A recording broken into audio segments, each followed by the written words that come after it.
Hey everyone, and thank you for joining us for our next episode of our Engineer Your Career series, where I'm joined by our lovely partners at HSBC. Just before I hand over, just going to do a brief sort of intro for those of you that have not joined us before. So first of all, my name is Jess. I am the sales lead here at Showcode to look after everything sales and account management based.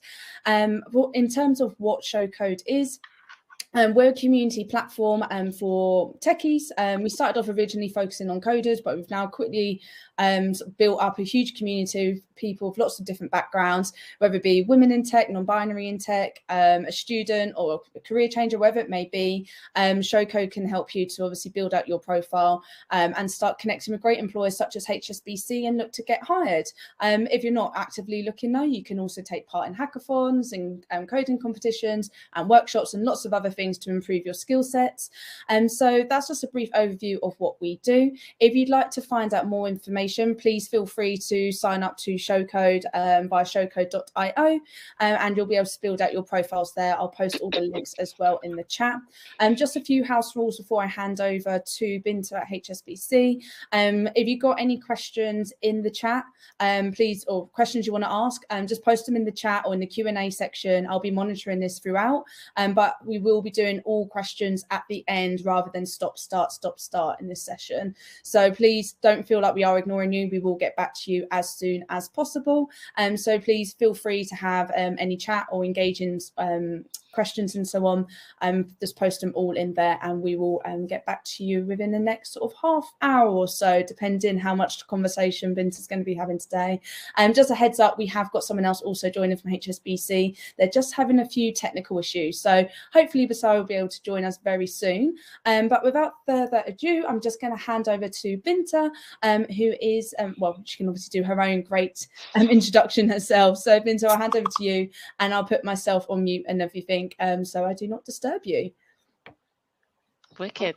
Thank you so much. My name is Binta. I work at HSBC and I work there as a recruitment coordinator in what we call our early careers team. So we work mainly with students, so like yourselves who are interested in getting into tech. So yes, I work in the tech department at HSBC and we call it Digital Business Services, or DBS for short.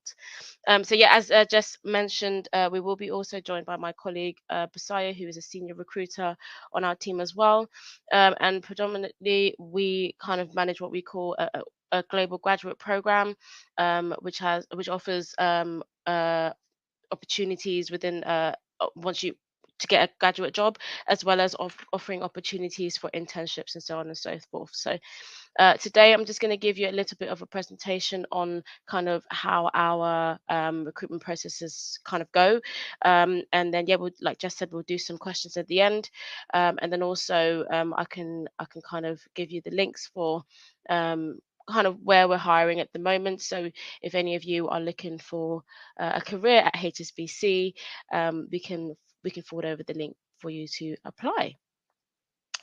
Okay, well, without further ado, I'm just making sure that we're all here. Just bear with me 1 second.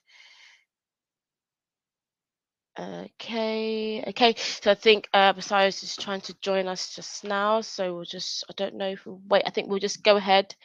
Actually, and if you if you hear him in the background, he's meant to be here. So please don't be alarmed. So I'm just going to share my screen with you and then we'll get on with the presentation. Jess, if you could just let me know if you are able to see what I'm sharing, just so that we are all on the same page. Yeah, sure. I'll stay on mute for a sec so I can let you know. No worries. Thank you.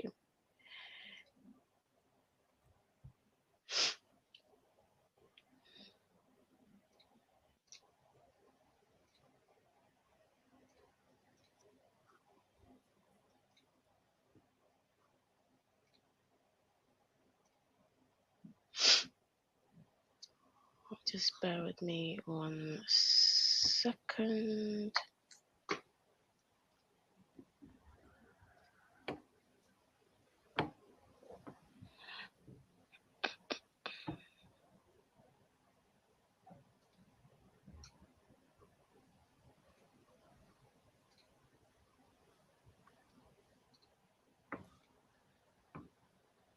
Okay, I'm having a couple of issues sharing, so just give me 1 minute. I'm just gonna see if I could do it this way.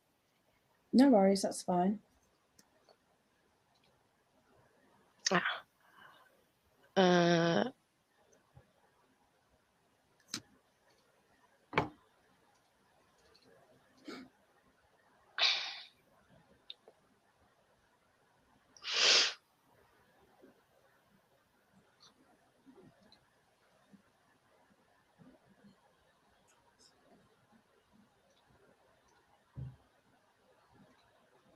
right, I'm gonna share it like this, and then I'm just gonna bring up my screen this way because it's not letting me do it the other way. So can you guys see that?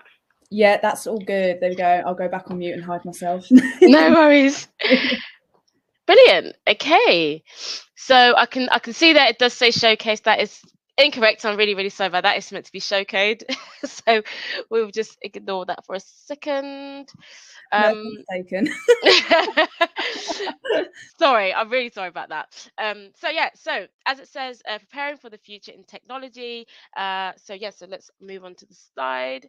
So I've already introduced myself. I think Sayo is still having a few issues.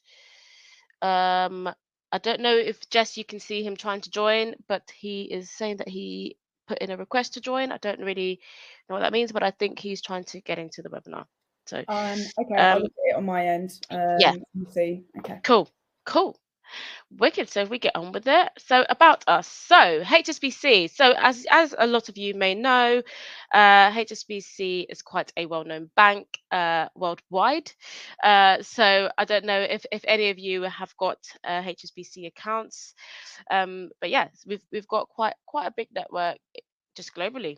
So as it says here, we're one of the largest banks with the most diverse and international banking and financial services organization. Uh, we've got 3,800 offices in 63 countries, 222 and 550,000 people worldwide, a 50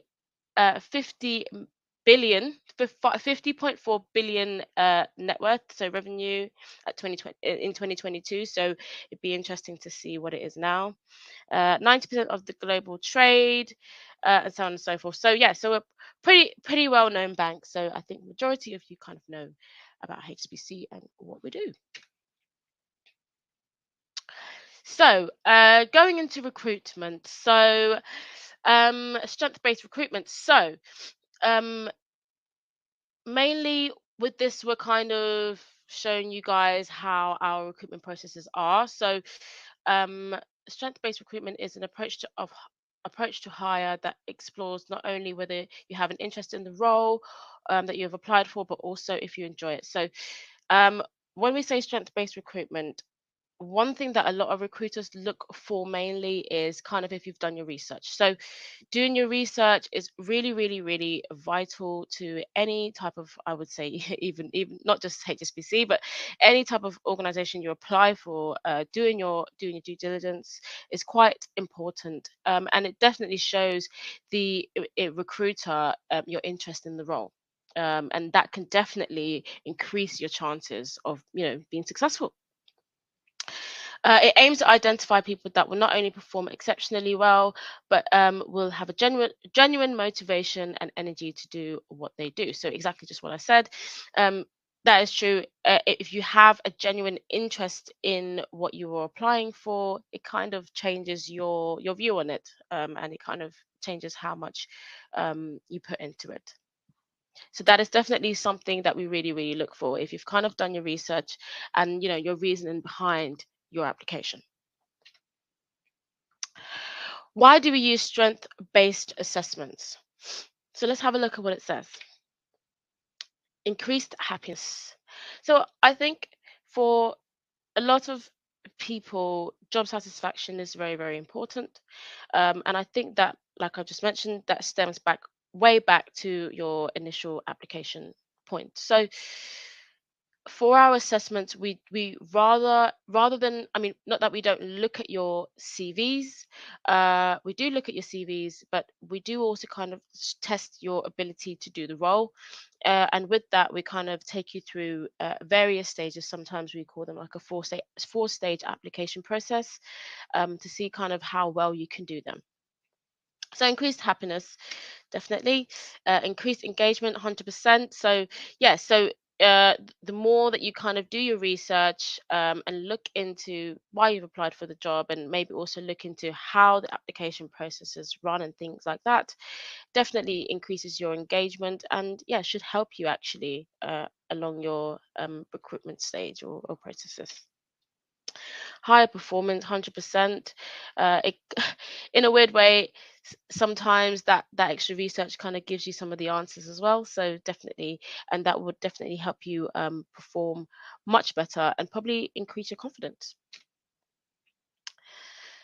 Reduce unconscious bias. So yep, 100% agree with that. Definitely. A recognized potential. So yeah, 100%.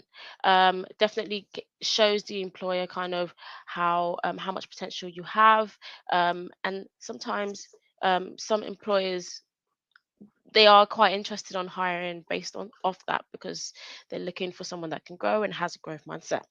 So that definitely ties into that. So let's see what it says next.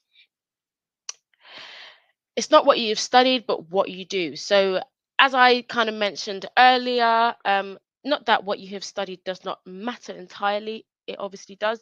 There are a lot of transferable skills that you can use from what you have studied, 100%. But we really do want to know if you are capable of doing the role realistically. So I think the only way to do that is by kind of trialing you to do that. So uh, let's have a look what it says here. So mathematics bring their analytical powers. Scientists bring their patience and rig rigor. I think that's correct. Sorry if I pronounced it wrong. Engineers bring their problem solving. Biochemists bring their investigative minds. Linguistics bring their cross culturalism.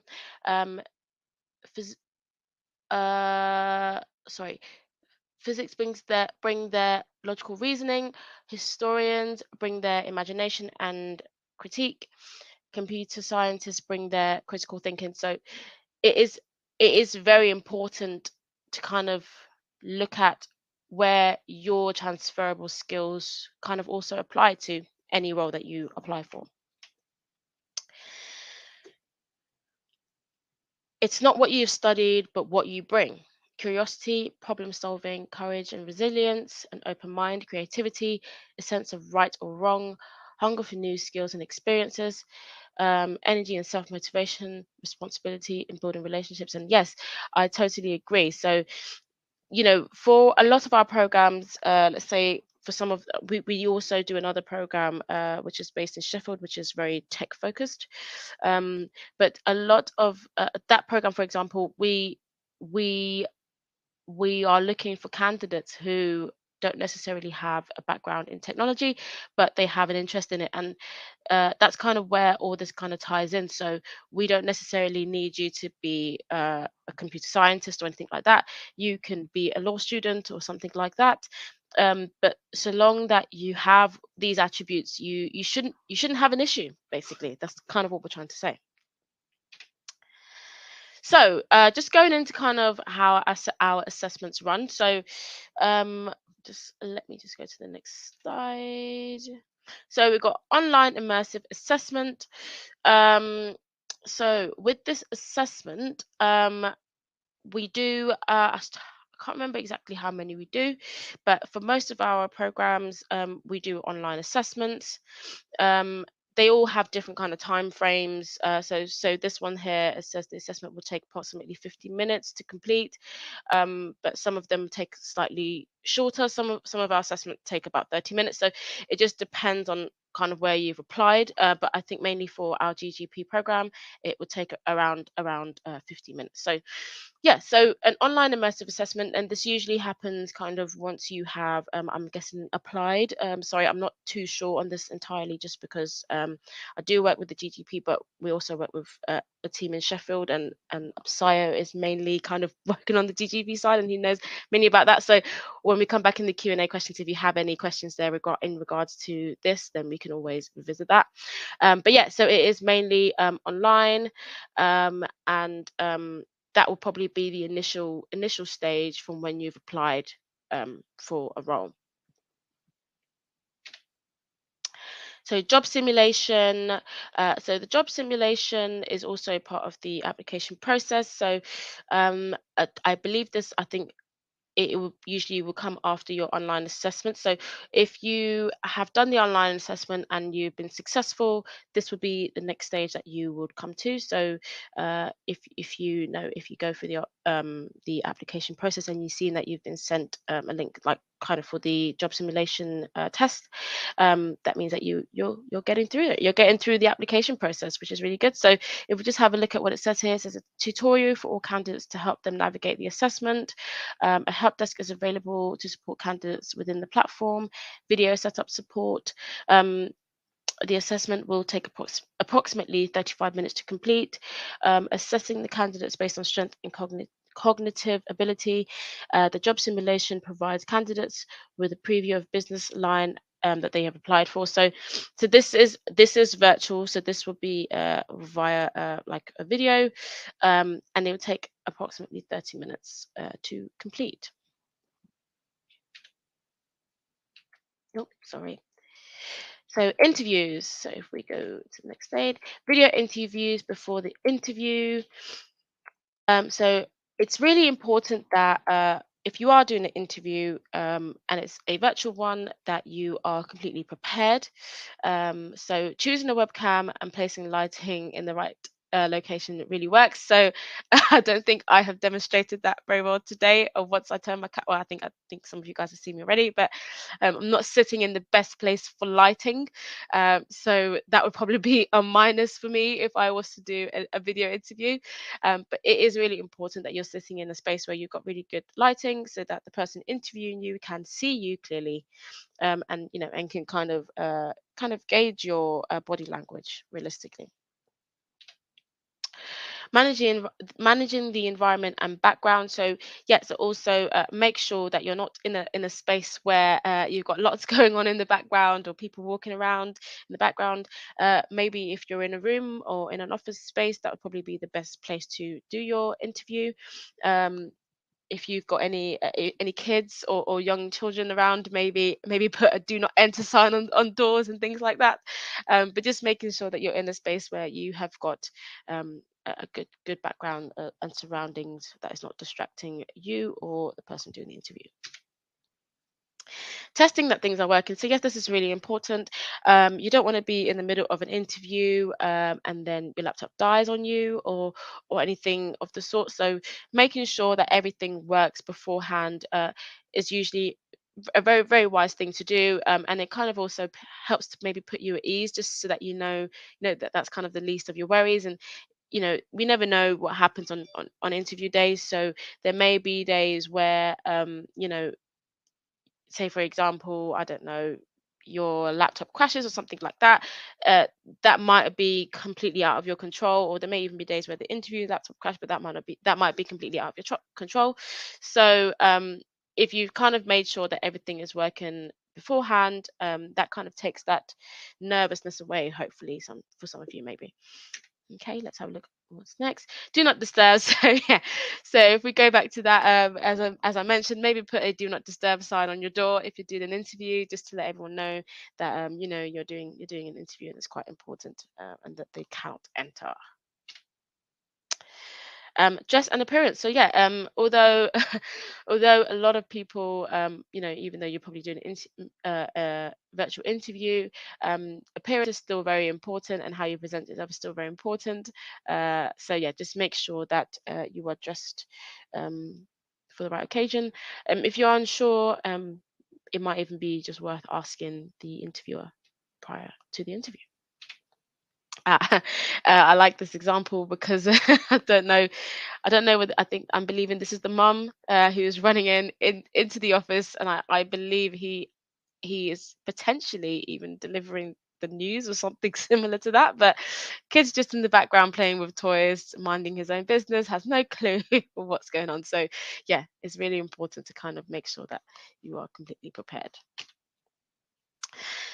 Preparing for a strength-based interview. So let's have a look. Identifying your strengths, uh, delivery of your answers, prepare your questions, areas of development, use authentic examples, be natural. So these are a lot of attributes that you can kind of contribute to your interview. So yeah, 100%. It might be a little bit hard to be natural when you're a little bit nervous. Um, I can definitely recall a time when I found it a little bit hard to be natural because I was so nervous and I was doing a video interview, and it was quite hard. But um, definitely bringing out your own personality definitely contributes to even potentially the success of your interview. So try and be yourself as much as you can, because obviously the interviewer is still human, it's not a robot. So try and see if you can relate in that way. Identify your strengths. So yeah, that's quite an important one actually, and I think identifying your strength would definitely help you with your confidence, and will definitely help you kind of will help actually boost you probably. Use authentic examples. So 100%, you want to use authentic examples, because you don't want to be in a situation where you are asked a question based on certain stats and might not be 100% accurate. So because that might be slightly embarrassing. So just try and make sure that you have authentic examples, and examples that are accurate from the source. Areas of development. Yeah, I mean, it's always really good to kind of self-reflect and see where you can improve, and I don't always think it's so bad to kind of bring that up in an interview as well. So you know it does definitely shows that you have growth mindset and that you are always willing to grow. So if you identify those areas and you're actively working towards them, I think that only makes you better realistically.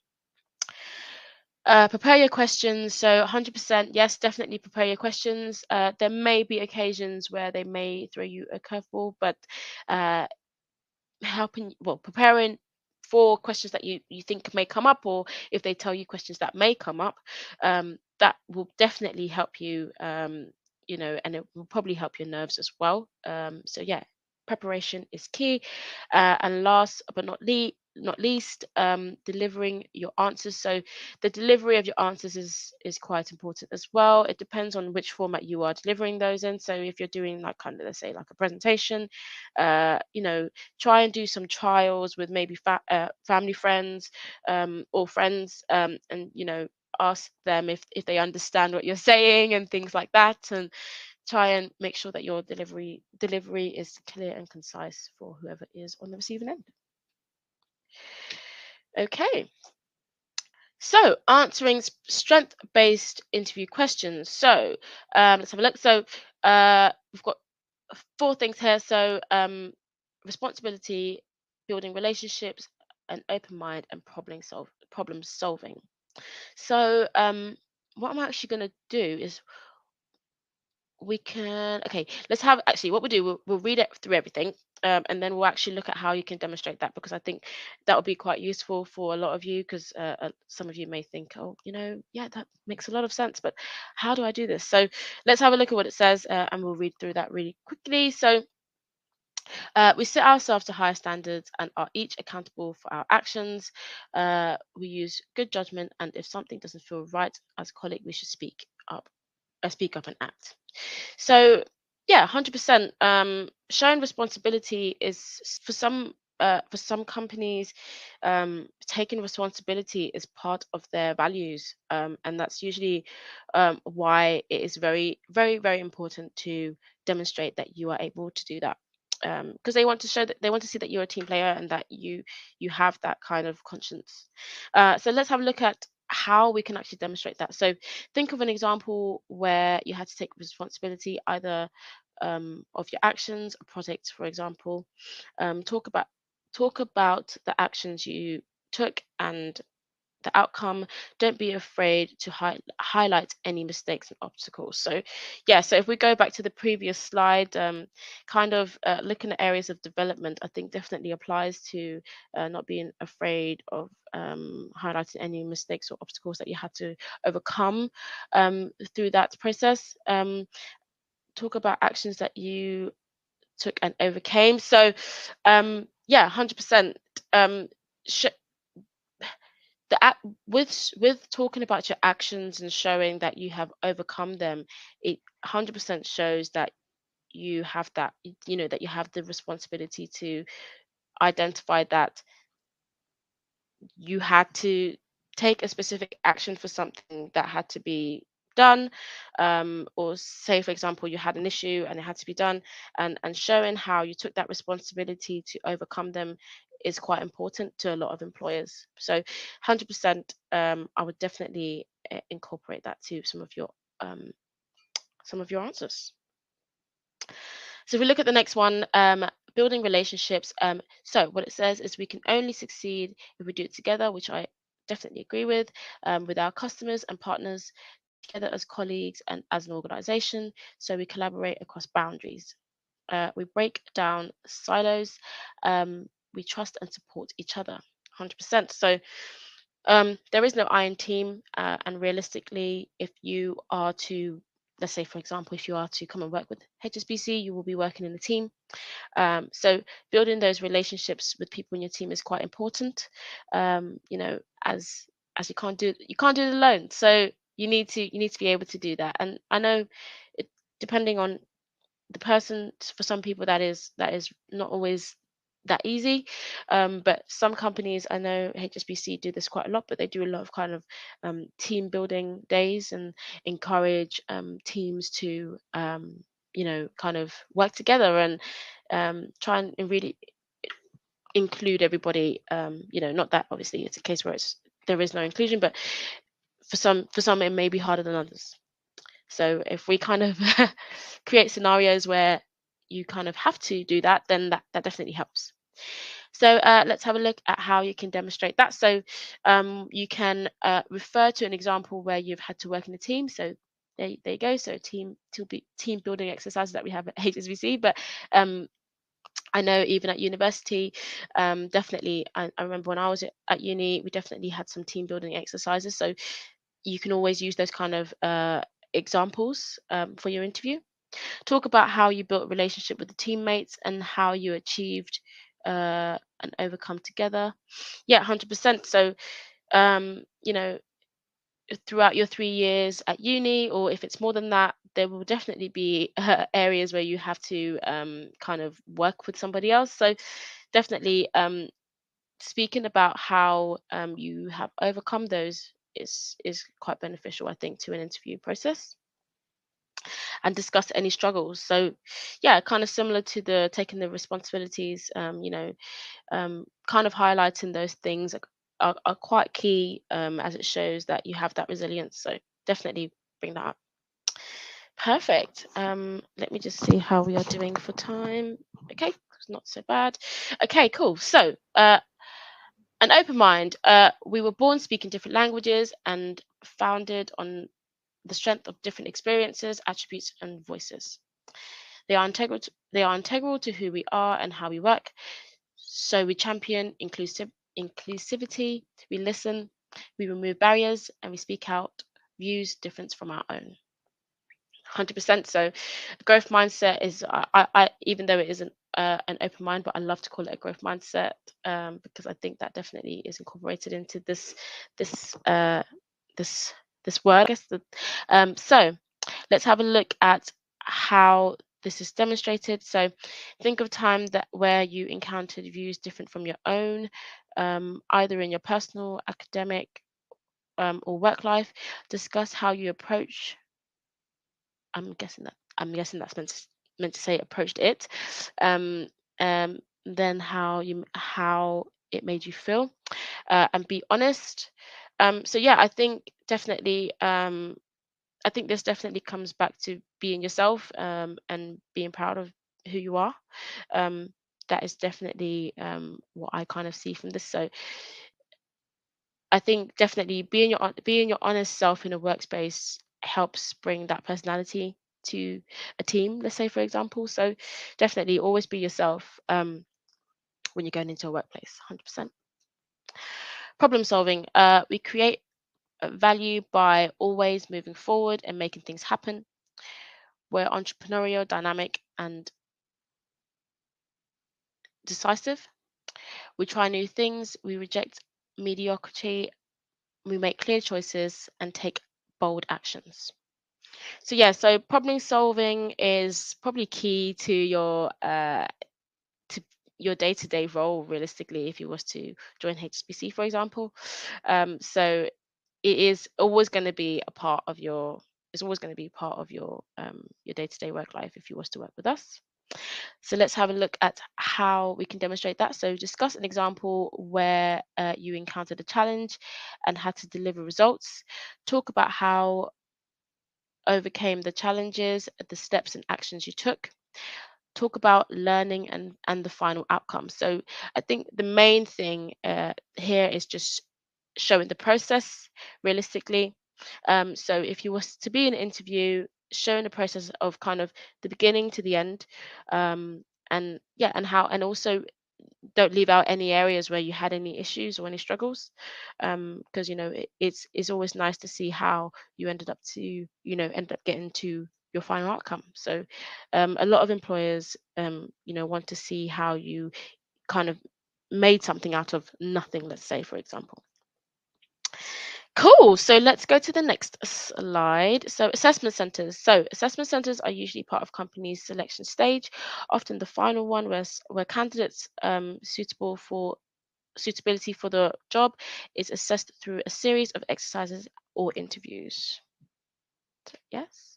Assessment centers research company role, know what to expect, read any information provided, and ask any questions that you may have. Practice any exercises, presentations if needed. Don't compare yourself. Group exercises, work well within the team, treat every exercise as a new opportunity, and show your ability. So 100%. So sorry, I've read through that really, really quickly because I was going to revisit it. But yeah, for our assessment centers, it kind of stems back to the initial point of the presentation. So looking into the details of the company is quite important, um, as it will kind of help you also with your assessment centers. Um, Majority of the assessment centers, I mean, from what we have done, they have been done online and they've been done virtually. So you know, I don't know whether it's kind of easier to do them virtually or do them in person, but now obviously after COVID, a lot of them have been done virtually. So um, I think it's quite important to do your research there, as you may just be asked a few more questions when it comes to virtually, because obviously you may just have had a little bit more time to prepare. So know what to expect and read any information provided and ask any questions you may have. So asking questions is always key, even if it means that you're asking, let's say, for example, you come to the end of your assessment center and you ask the assessor, how long have you worked in the company for, so on and so forth. Um, there are very valuable questions. So definitely, sometimes I know you can get to the end of an assessment center, let's say, and you don't really know what question to ask because maybe you're too focused on how you did in the assessment center. But try and still bring that kind of personality to it, and ask them those types of questions, or even if you have any other questions in related to HSBC or maybe the role, just feel free to ask those questions as well. Questions are always good. And no question is a stupid question, so definitely ask those questions. Practice any exercises, presentations if needed. So I think I mentioned that earlier in the presentation. So if you have any family and friends around, definitely have a practice with them maybe a few days prior to your assessment, just to kind of help you with your confidence. And maybe they can pick out key areas of that maybe you could do better as well. So definitely having other opinions is quite good, because it can kind of maybe uh, tailor things a little bit different for you, and it might even help you to succeed. Don't compare yourself yet. I think that's a really good one. You are yourself, and the reason as to why you have gotten so far in the application process to get to the assessment center is because of your hard work. It's not because of anybody else's. So that's definitely something you always need to remind yourself, is that you are not anybody else. You are yourself. So um, you don't need to worry about how somebody else is doing, or how well they are doing. You just need to worry about what you're doing. So stay focused, 100%. Group exercises work well within the team. Um, so yeah, definitely showing demonstrating that you have done group exercises is quite key, because like I said, in most cases you're going to be working in a team. So showing demonstrations of that is quite key, and maybe explaining scenarios where that has happened is quite key as well. Treat every exercise as a new opportunity, 100%. So I think that also kind of means give it all you got. So try. I know obviously for some of our assessments that we have them in different stages, and sometimes you might do one exercise and then a few minutes later you do another one. But it is really key to kind of stay focused and try and give it as much as you got, because it is sometimes just that one opportunity. um, and you never know. You won't know unless you try. So give it as much as you can, um, the first time, 100%. Show your personality. So yeah, I think we've covered that. So 100% always show your personality, because at the end of the day, yes, they are assessors, and yes, you might be applying to HSBC, a worldwide bank, but at the end of the day, there are people who work there. So and they're people just like you. So be yourself. Okay, so I think that pretty much brings us to the end of it. So um, just here I can see that we've got our websites for our careers, any opportunities that we have on our career site. So what I'll actually do is I'll see if we can get that actually put in the chat, and then you can copy and paste it, or you can just click on the link and see if you can apply. Thank you. Perfect. Thank you, Binta. And in the midst of all of that, Basaya did manage to join us. Hey, Basaya. Oh no, we can't hear you. No, yeah, that's because I'm on mute. My tech skills are not have not been strong enough for me to be able to work out the mute button, which I'm sure many of the people on this webinar have got better tech skills than I have. But yes, here I am. So I mean, if there are any other questions, I'm more than happy to go through any answers. Yeah, so we did have a question from Mary. Hi, Mary. Thanks for joining us. So it says, in the online assessment, is the online assessment an aptitude test, a coding test, or basically what kind of test is it? Yeah, it's a good question. So we've got a couple of online assessments basically. So you would have seen that there is the online immersive assessment, and then there's a job simulation exercises, right? So on the online immersive assessment, you don't actually have a specific coding test per se. What you do have is what looks more like a verbal reasoning, numerical, and also a sort of critical reasoning test, right? So these are the tests that we have. They're quite common. So if you Google critical reasoning, verbal reasoning tests, you would see lots of examples online. And we also have something which is called the preparation portal, right? Which is called Preparation Plus, and that's specific to HSBC. You can basically do practice exercises, and it explains the whole process to you. So to answer your question, those are the free essentially tests that live within the online immersive assessment, which I think is what you're referring to. Then you have the job simulation exercise, which are a little bit more like a like a bit more like an interview, where you're given specific scenarios and you're actually having to respond directly to how you would perform and how you would act in those specific scenarios. Perfect. Thank you, Basai. Sorry, apologies. I thought the builders had done all their loud building work, but hopefully I'll try and get before I get interrupted again. So thank you for that. There was a bit earlier in the presentation, I think that Binta, you were looking for Basai to obviously give input in, because it's not an area you cover. I don't know if it's worthwhile just going back over that again now you've been able to join, Basai. Yeah, no problem.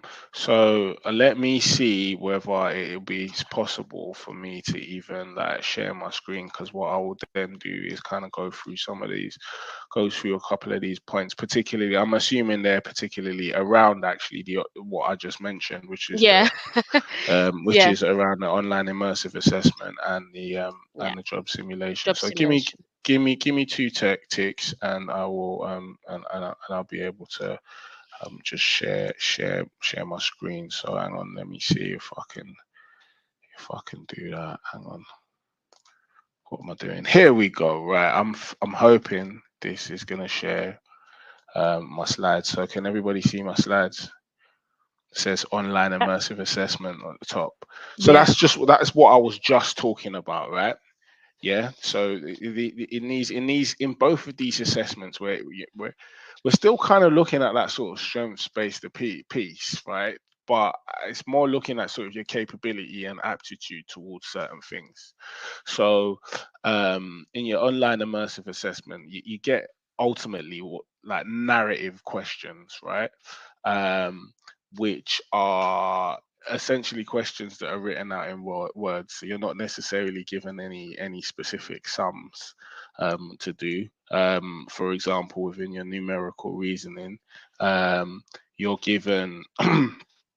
given specific. You're basically it reads out specific questions and gives you different scenarios within them, and then you'll have a couple of tick boxes on each.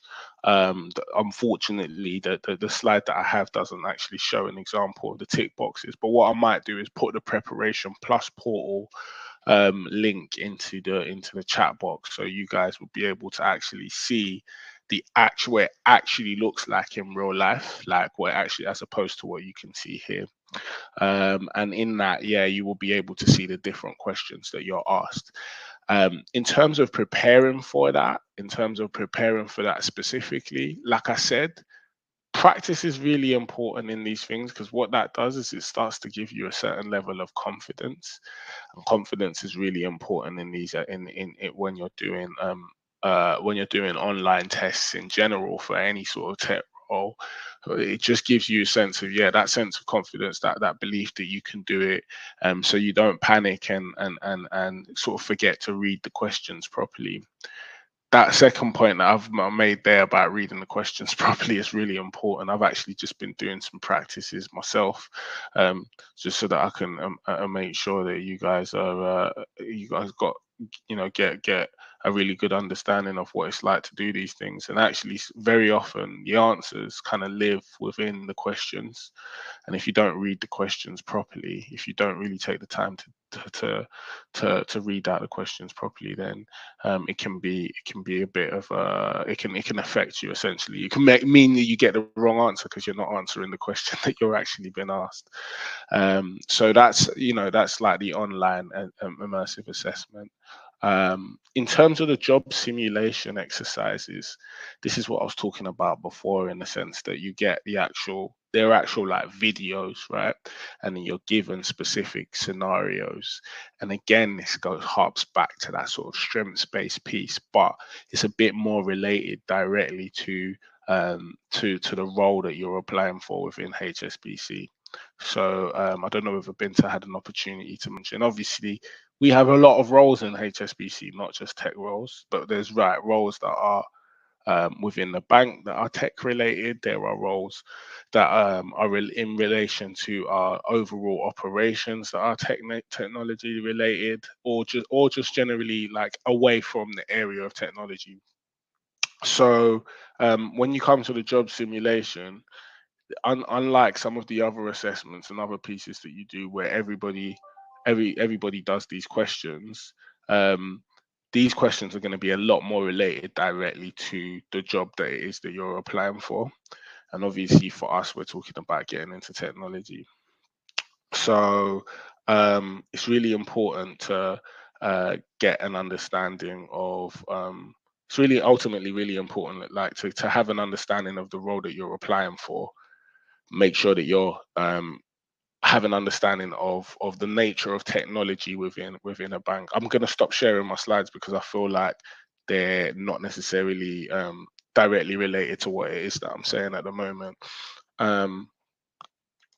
But ultimately, yeah, like the point I'm trying to make is that in the job simulation, you really want to take the time to be able to make sure that you've done the research in a similar way to the way you would research for an interview. So get a really good understanding of the space that you're going into, about technology, about latest types of technology, and the types of technology that are going to be relevant to a bank and just relevant to the world in general. So, for example, some of you guys might have heard about um, Amazon Web Services, for example, right? Some of you guys may have heard about Amazon Web Services. That's like a really big cloud provider, right? Having an understanding of some of those things and like who the big cloud providers for example, are going to be really important for majority of businesses. But how's that going to relate to a bank? And within your job simulation, that's when you're going to start to you're going to answer questions around that, and also look at some of your sort of general behaviors and values, whether your values meet HSBC values. So HSBC values, for example, one of them being we get it done. Like we're an organization that likes to get things done, for example. How does that how do those values play out in your responses to those specific scenarios you're going to see in the job simulation? So that's the ways that I'll go about preparing for those exercises. Perfect. Thank you for that. No, that's really, really helpful. I hope, Mary, that answered obviously your question. If there's any, I haven't seen any further questions come through from those that have attended. So I suppose if there's any final tips that either of you would give to those that are paying attention when going through your process, what would be like your top two that you would say that maybe people in the past you've seen have maybe struggle to always hit the spot with? So I don't know if you've got any like top two tips that you would always say to people. Binta, do you want to go first, or I'm happy to go? I've got some tips. I've certainly got some tips. I think you might be on mute for a moment. Sorry, so sorry. Yeah, sorry. Go on. I was talking to myself. Yeah, I guess my top tips will be, one is I will say, I think commercial awareness, right? You may hear people talk about commercial awareness when you go into university and stuff, and you go to speak to your careers advisors and whatnot. And actually, very often it sounds like it's quite maybe related to people who are more interested in consultancy or finance or business and stuff like that. But actually, it's kind of relevant for every job you're going to apply for, any job. So it's really good to get like a really strong commercial awareness. And if you can relate that to technology, so are you aware of what HSBC does, how it does things, how technology can support the things that it does? That's going to stand you in really good stead. So make sure that you're just getting, you don't have to be a tech expert, right? That's what I think Binta probably already mentioned that earlier. You don't have to come in and be this like whiz on Python. You don't necessarily have to have that. Obviously, show code's helping you develop those skills, but you don't necessarily have to have all of those skills when you're actually making an application and stuff. But you do have to have a knowledge of the space that you're going into, and having good commercial awareness will provide that knowledge and will help you to provide that knowledge and talk about things from that perspective. Then my second piece of advice would be,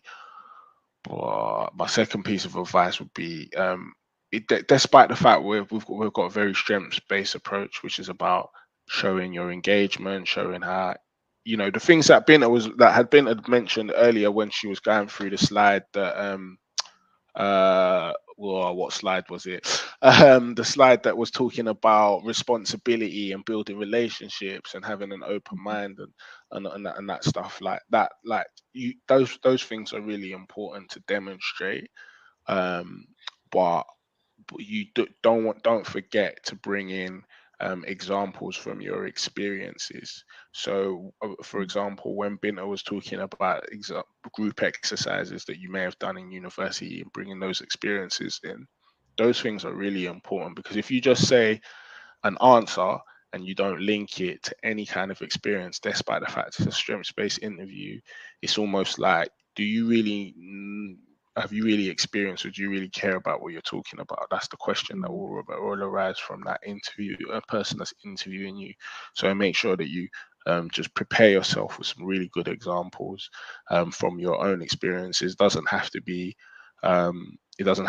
experiences, work experiences. It can be school experiences. It could be you know, experiences from your part-time jobs, but just prepare yourself with those. And where you haven't got experiences, I'd say what you would do. Say what you would do in that situation, or in relation to the question that you're answering.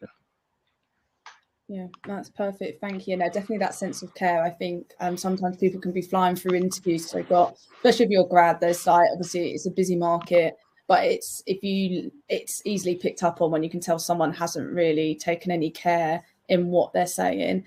So some really, really good tips there. Thank you so much, both of you. We haven't got any further questions that have come through, but if we do get anything else, obviously I'll be sure to ping you both, and obviously can give some more information back to those if they do send anything through.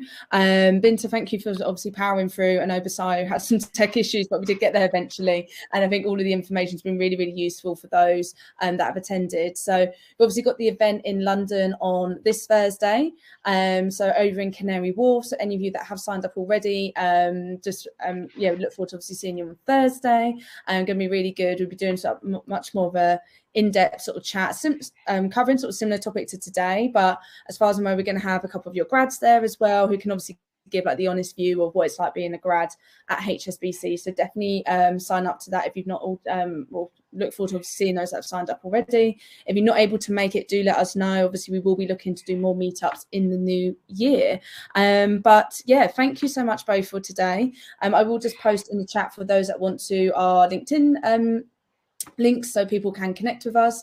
So this is actually the final episode of our Engineer Your Career series for 2022, just because I'm going on my Christmas break from Friday, so I'm not actually around to host it, so apologies. And the team will be sharing some great content that we've had throughout what has been a really, really awesome year for the community as a whole. And obviously we got our final event this Thursday, as I just said, with HSBC. So if we look forward to obviously seeing you in 2023. There will be some comms shared later to those that are signed up to our newsletters and so on, just explaining what to expect next year. We've got 4 events confirmed for next year, so it's really, really exciting, including our 2 Athena hacks, and then we're adding a new event to next year called Showcode Live, which is going to be not quite a hackathon event, but more of an interactive, immersive sort of have a go at like coding challenges, mini projects and so on. So there's more details of that to come, and obviously we will be working with HSBC on some loads of great stuff as well. So thank you, everyone, for joining. Thank you once again to Basara and Binta. I hope everyone has a great rest of your day. Stay warm. Have a lovely Christmas. Have a lovely New Year. And I'll hopefully see some of your faces on Thursday. If not, I'll see you next year. So thank you so much. Thanks. Take care, everyone. See you later. Bye. Bye-bye.